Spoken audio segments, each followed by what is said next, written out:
So ngayon guys, for today magwi-withdraw tayo kay Agribaron. So first, punta lang muna tayo dito para i-convert yung coins natin to diamond.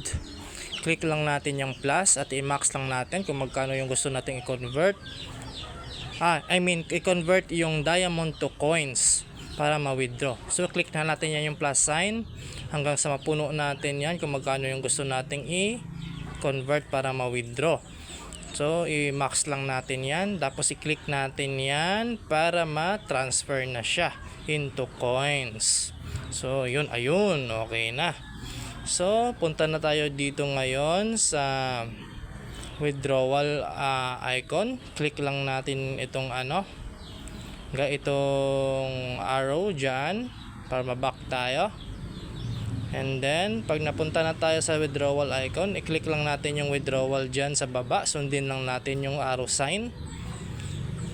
Pagkatapos, since GCash yung ginagamit natin for withdrawal, i-click natin yung GCash.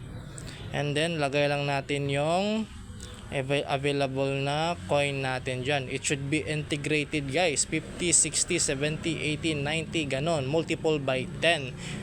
Tapos after natin malagay yung after natin malagay yung total coins na i-withdraw natin, i-click lang natin withdraw immediately, tapos ayun, done na. So wait lang natin hanggang 12 hours bago dumating sa ating GCash ang withdrawal natin, but usually it should be 5 to 10 or 20 minutes. Mabilis lang, minutes lang, dating na agad. Under review pa siya ngayon, so wait lang natin, hintayin. Bago yan, magkuha muna tayo ng code. Ilagay natin yung code dyan, mag-redeem redeem code, then click natin yan. Pagkatapos ayun, nakakuha na tayo ng free 15 wait sa ating redemption na daily code.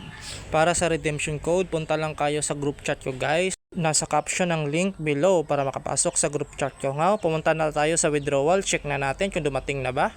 And then, ito na guys. Withdrawal is success. So, dumating na yung withdrawal natin. So, i-check na natin yun sa GCash natin kung na-credit na ba ito sa ating GCash. So, ito na nga. Nag-notify na siya sa GCash natin na may na-receive na yung GCash natin. So, ito na yung GCash natin. Na-receive na natin sa message. Tapos, titignan na natin dito sa ating transaction history. At ito na nga.